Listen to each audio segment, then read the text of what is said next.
about the violence that's associated, and also people who aren't involved, who are innocent bystanders. So the fear of violence, I think also some of these young people, they see the big money and the need to contribute to the community doesn't occur to them. I say that because if people really have that spirit, I would expect that I could go to work and find anonymous donations of thousands of dollars in cash to help support our services. And the ODP could find the same. Never happened. Never happened. I've never seen it happen. I'd love to see it happen. So if any of you are in the business and choose to do that, feel free to do it. I also agree with Ralph that the worst thing you can do with young people is be a hypocrite and not give them accurate information. You don't get anywhere with that. And so if you somehow, if youth are observing adults who are saying, hey, this is all about medical use, and yet they're clearly growing way in excess of most people's thoughts about what appropriate medical use is, they're going to see that hypocrisy. The other hand, if they also see people, adults saying to them, you know, anybody who smokes or uses or grows is a loser, they're also going to see that hypocrisy because they know tons of people who smoke or use or grow who aren't losers, who are successful, and many people who are able to use recreationally and not get in trouble. So I just think it's important to have an honest dialogue about that. And I'm also glad that Meredith mentioned the issue about youth traveling outside the county and realizing the rest of the world may not be like Mendocino County and getting in trouble. I also want to talk a little bit about career options and life choices. One of the things that teachers and my workers say a lot is they have young people say, why should I bother to finish high school? I can make $25 an hour trimming bud. And we know that $25 an hour in our county is a good salary.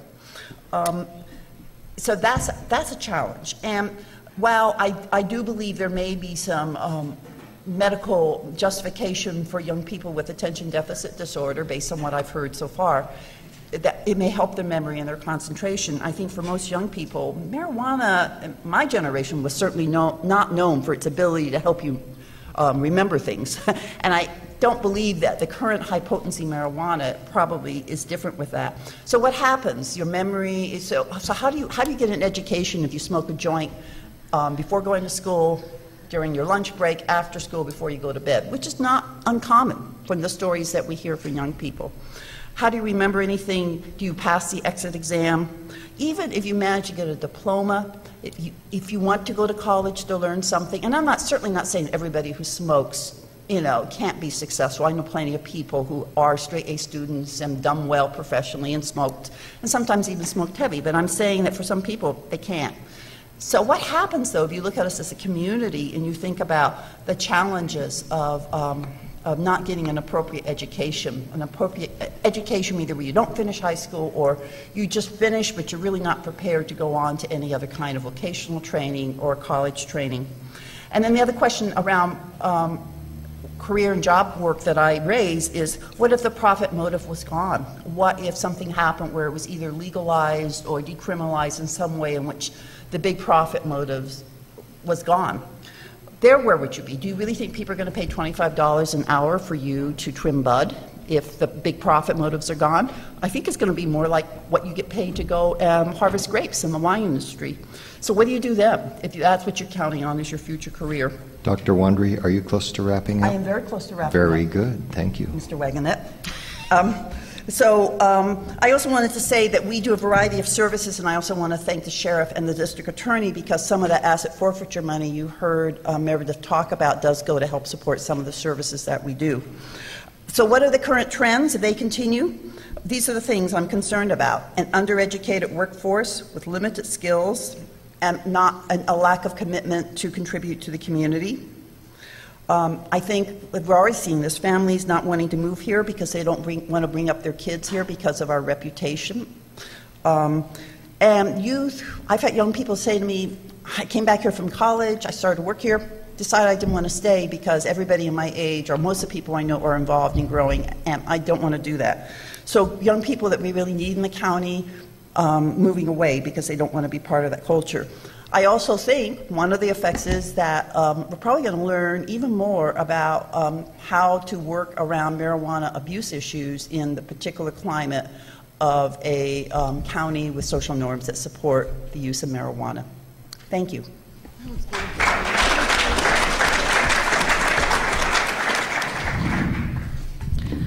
Good evening.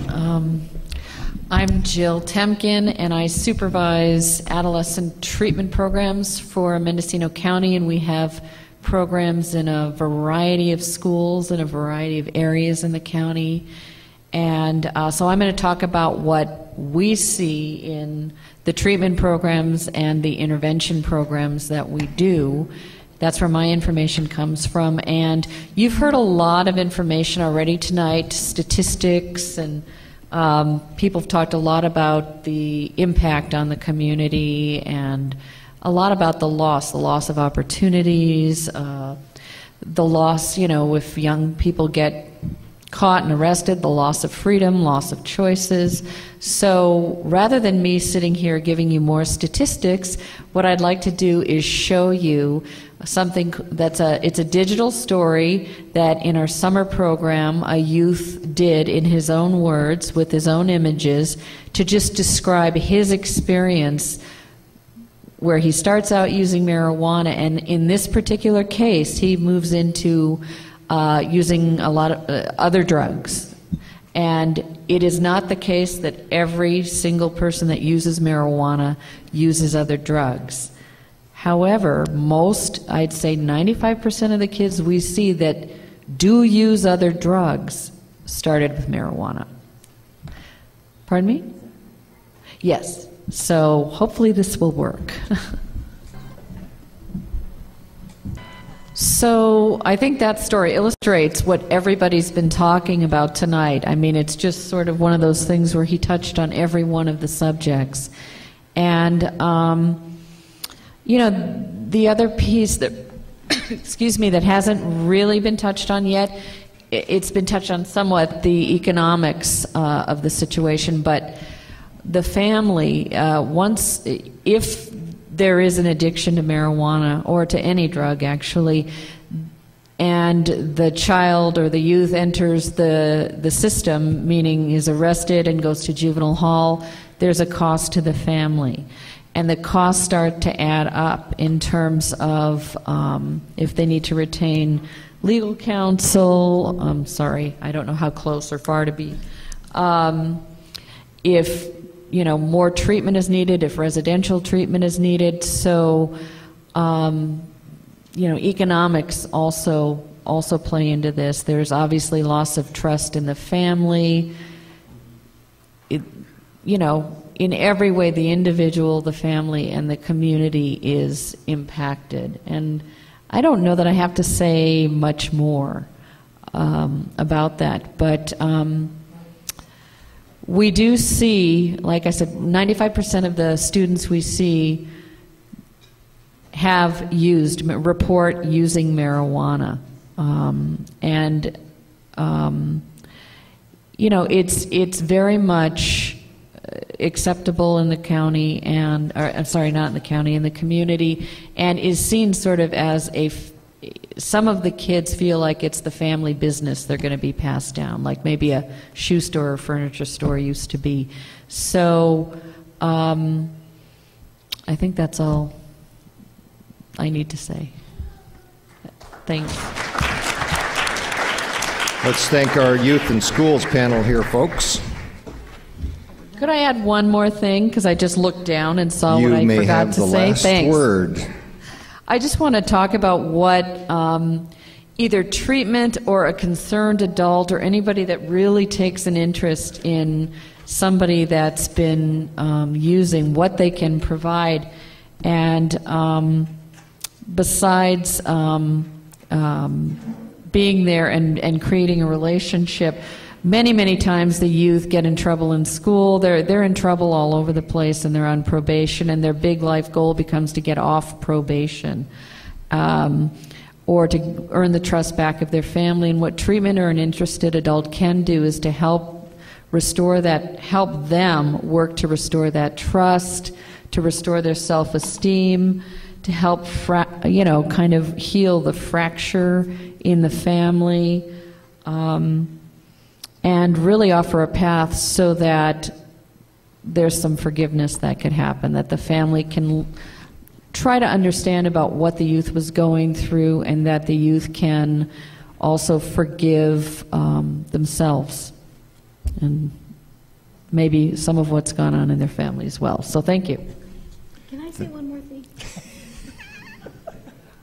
Why, of course. Okay. I have nothing more to say, by the way.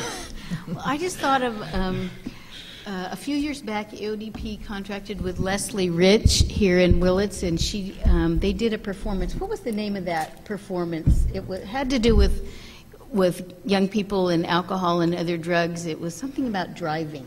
Do you remember who? Yeah, under the...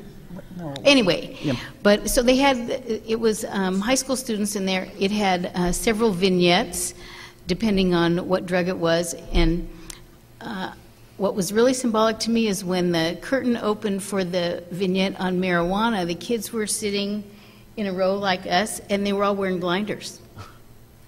And they were all wearing gloves. And so it was like they know what's happening, and they know it pays the bill, and they know the bills, and they know it pays the mortgage, and they know it buys their clothes, but it's sort of I think they live in a world of hypocrisy, myself.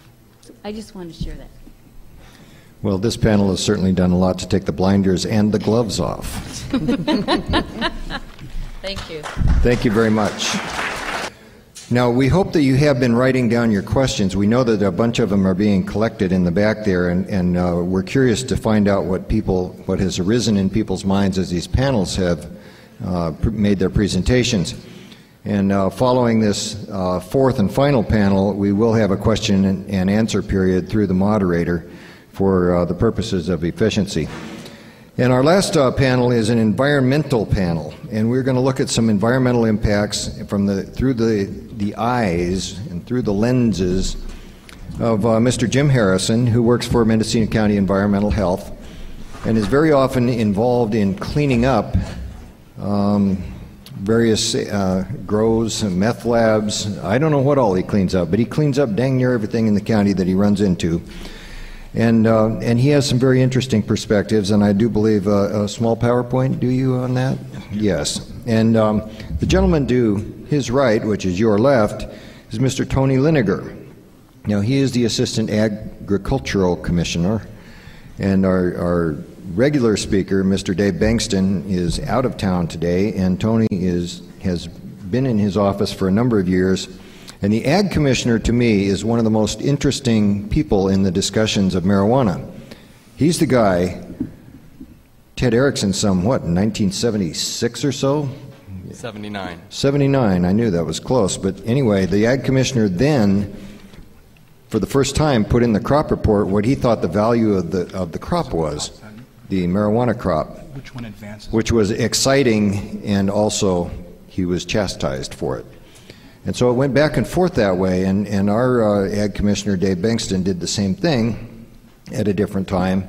And the relationship between the Agricultural Commissioner and the state and the Board of Supervisors and the ranchers and even the pot growers has been a very central but not highly publicized one. And I think you'll find Mr. Liniger's comments fascinating as he kind of walks you through some of the travails that his department has been in. And I've given him a provocative list of questions as well, and I don't know what he's going to do with them, so we're going to find out. But I think we'd like to start with Mr. Harrison here. So, Jim, you have the floor.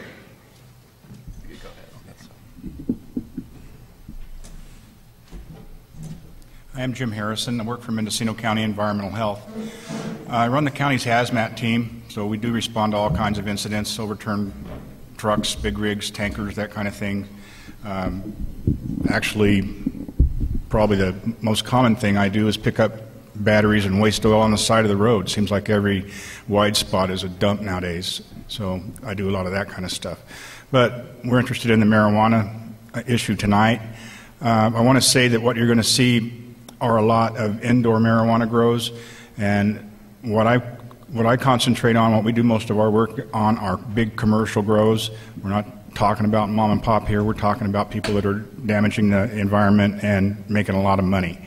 There are also impacts made on the public lands, on outdoor grows, and on private lands, but not, there are a lot of stuff going on the public lands. And it's just as important, it's just as much of a problem, but I spend most of my time on the indoor grows. Okay. This is the Hunt Ranch. It's 5,000 acres that straddles Highway 101 just north of Laytonville. The Hunt Ranch was quite a while ago, but it's pretty significant. There were 23 grows on the Hunt Ranch, and they were in all kinds of structures. This one's particularly interesting because it's I called it the Lodge. It's really a beautiful building, really well built. And that's what it looked like from the outside. When I went there, it had trampolines and bicycles and a lot of stuff to make it look like it was a regular family home. But in fact, when you walked in the door, what you saw was what's on the right there. These are grow lights up on the top here. There's a row of them. You can see there's probably about 25 lights down each side. There's also the same thing under each one of these. So there's probably about 100 lights in that one room, and there's 8 rooms, and they're all identical. They had 50,000 gallons of diesel storage capacity on the ranch, 10,000 gallons of gasoline. I took 33,000 gallons of diesel off-site. Most of it was stored in these plastic water tanks with plastic water lines, and ran anywhere from 10 feet to a quarter of a mile from the top of the hill where the distributor could access the tank down the hill to the generator. They accumulate a lot of waste oil. They run the generators 24 hours a day, typically 7 days a week. The generator has to have the motor oil changed in it every 300 hours or so. Do the math, about every week they're changing the oil. They end up with 10 to 15 gallons of waste oil every time they do it. Most of the time it isn't handled properly. It's a lot of times it's sitting outside in the rain with no lid on the bucket. This was the Iron Peak grow up on Spy Rock. Same thing. The whole top of that building was a grow. They watered the plants, overwatered them, whatever, and then completely just ruined the whole building below. The whole beautiful home down below was ruined. He had 6,000 gallons capacity on that ranch of fuel. At least he used steel tanks. That whole room there is full of waste oil. I think, it was over 1,000 gallons of waste oil in there. And that was probably handled much better than a lot of them do. This is another, 300 gallons of waste oil. The disposal costs for the waste oil, the contaminated soil, taking the tanks all out and the diesel all out was $250,000. This is Foster Mountain, Salmon Creek. We took 200 truckloads of contaminated soil out of that one. Cost was $650,000. Bearpin Creek, Piercy. This building was 30 feet wide and 40 feet long. There were 6 of them. They had 7,000 gallons of fuel capacity. Diesel stored in water tanks with water lines, and every joint in this particular grow, there was a leak. At the fuel filter, there was a leak. There was a leak at the generator. There was such a flow of diesel fuel coming off of this place that it completely contaminated the water supply to 4 families downstream. He had 1,000 gallons of waste oil also. They use a lot of different chemicals, fertilizers, pesticides, that kind of stuff. They don't use them properly. I don't know. I haven't seen the thing that Tom was talking about of just dumping the fertilizers directly into a pothole in the stream, but I've seen a lot of other stuff that showed that they were not handling these chemicals properly. Had a 1,000-gallon fuel tank. It was leaking 3 or 4 different places, waste oil. They had run the supply line. The other one up on Blue Lake was a local guy, lived here all his life, and he's actually pretty much done his thing and was just renting his place out to other folks, and they were the ones doing the growing, and he's doing the cleanup. He's paying for everything, and he's almost there. He's almost got it all taken care of. So that's what you see. You see one end of the spectrum or the other end of the spectrum, where they have a little buy-in in the property, a little buy-in in the community. They don't make such a big mess in the first place, and they try to take care of things, and then the other end of the spectrum is where they just don't care, and they just want to rape it and run, basically.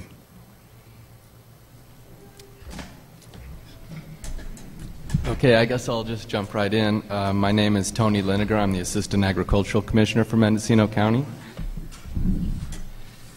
I started my career with the Shasta County Department of Agriculture in 1994, and I spent about 7 years with them before coming to Mendocino County in 2001. My first week working in Mendocino County, I was out on an inspection up on Bell Springs Road of a small organic farm. And as I drove up Bell Springs Road, I noticed a small pickup truck in front of me, and it had drip tubing stacked probably 15 feet high as it barreled up the mountain. And I thought to myself, I didn't know there were vineyards up on Bell Springs, because I kind of briefly reviewed some where the vineyards and orchards were before I started. So the gentleman I was working with in my department kind of looked over at me and in this knowing way and said, there's other agriculture going on up here. So that was my first introduction to the marijuana industry in Mendocino County, and it happened within the first few days. Just a few days later, we were in Branscombe on a weed eradication project when we stumbled upon some large flats of seedlings that were getting ready to be planted, apparently. This was in June. And I asked my partner I was working with, I said, well, what should we do? You know, don't we need to report this, or what do we do? And he looked at me and said, we got to come back in here every year. And I said, oh, okay. So we just kind of looked the other way, and I said, oh, okay. So there began my education, and since then I'm going to kind of walk you through some of the experiences the Department of Agriculture has had with marijuana and how our paths have crossed at least since I've been there. You know, like many other agencies, we're caught up in between this conflict between state and federal law, and it kind of leaves us in limbo. But I guess a good place to start would be to talk to you about what the responsibilities of an agricultural commissioner are and what the Department of Agriculture does. One of our main responsibilities is to regulate pesticide use, and that's really all pesticide use, commercial agriculture. And also we have the responsibility of investigating pesticide-related illnesses. All pesticide-related illnesses, when a doctor sees somebody that they suspect is ill from a pesticide exposure, they're required by the Health and Safety Code to report that to the public health officer, who in turn routes that information to Sacramento. It comes back around for us to investigate. So every pesticide illness, we're responsible for investigating, determining what the cause was, and if in fact a misuse of the pesticide led to that cause. Of course, we also have the ability to fine people for the misuse of pesticides. So just as a little bit of background, those are some of the responsibilities that we have at the Agricultural Commissioner's Office. This issue really started to come to a head for us, it seemed like around 2005. We were hearing a lot of anecdotal information about pesticide use in marijuana. I think this is at a time when things were really ramping up. A lot of people were coming into the county to grow marijuana. As many people have spoken about tonight, there's a lot of money involved in this. People get very greedy, and they really don't have any concern not only for the environment in some of these large grows, but they don't have any concern for what they're putting on the marijuana plant, who's going to be the end user of that plant, and what might be the health effects. So I guess I should say that no registered pesticide can legally be applied to marijuana. The Code of Federal Regulations, Title 40, establishes residue tolerances for all pesticides on all consumable crops. And actually, this past year, when there was a bill in the State Assembly for Mendocino County to grow industrial hemp, that was one of the issues in California, there are no pesticides registered for use on hemp. So the same thing goes for marijuana. I've been asked this question many times. I get called by people that grow marijuana asking me the legalities of applying pesticides to marijuana. We actually wrote a letter, my boss, to the Department of Pesticide Regulation to seek some guidance on this issue. There are some materials out there, pesticides that are exempt from registration, and these are things like rosemary oil, corn gluten meal, naturally occurring compounds. They're exempt from registration from the EPA, so therefore there are no residue tolerances required. So technically some of those materials could be applied, but we would discourage the use of any pesticides in any marijuana situation. So this pesticide misuse issue led to probably what gained us notoriety, not so much wanted notoriety, but we had a bunch of issues like the pesticide issue. We also had a caregiver for an ill patient, a legitimately ill patient, come to us that was concerned about the pesticide issue, and they wanted to inquire about the organics, the chance that organic marijuana could be certified. They had genuine concerns that their patient was immunocompromised, and they had genuine concerns that their patient was being exposed to pesticides, and by smoking the marijuana for the purpose of relieving these symptoms, they could actually be causing more harm.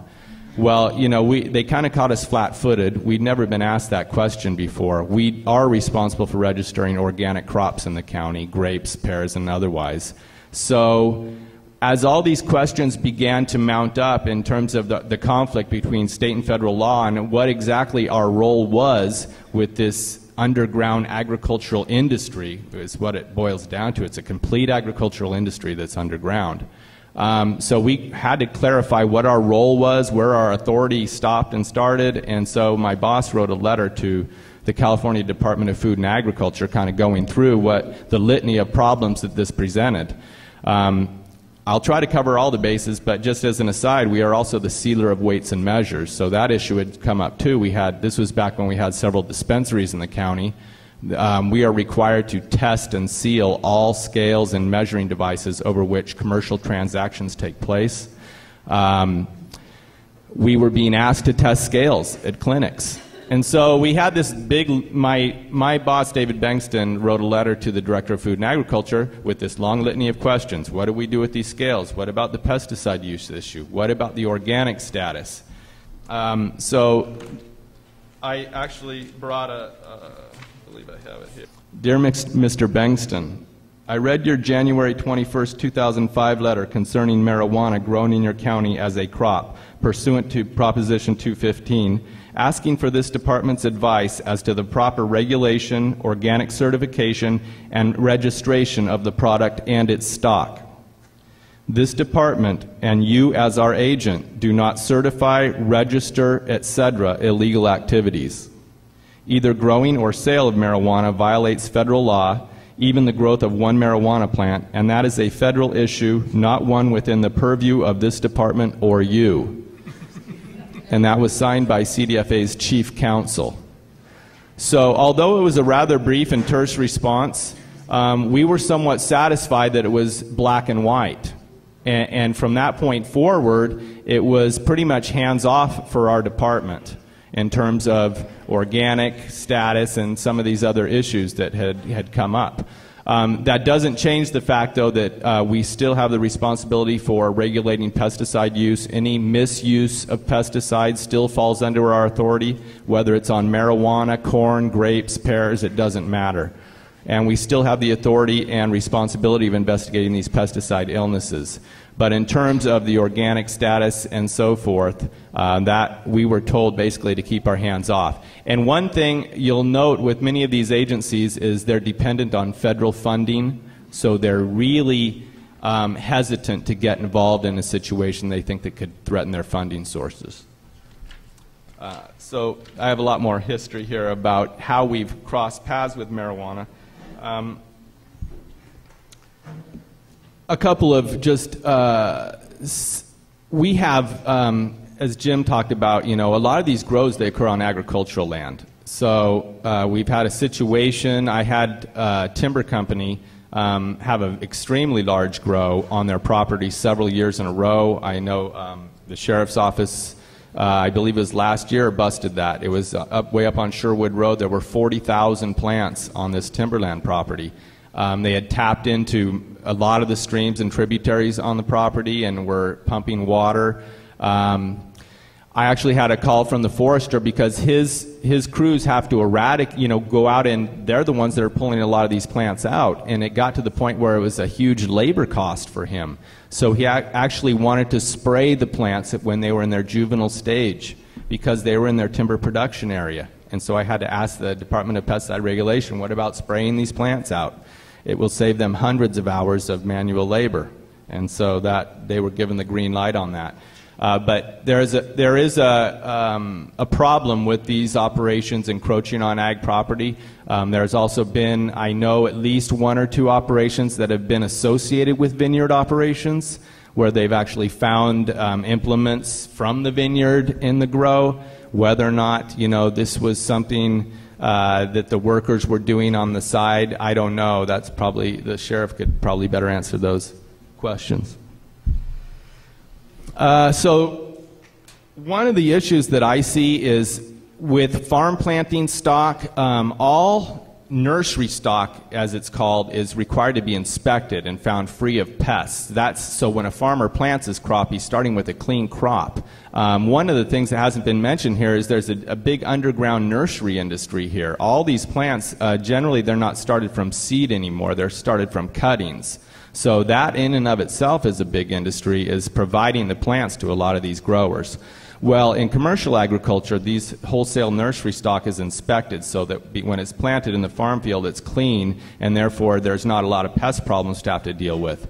That's the law that we enforce, and we inspect all licensed nurseries in the county just for cleanliness of their stock.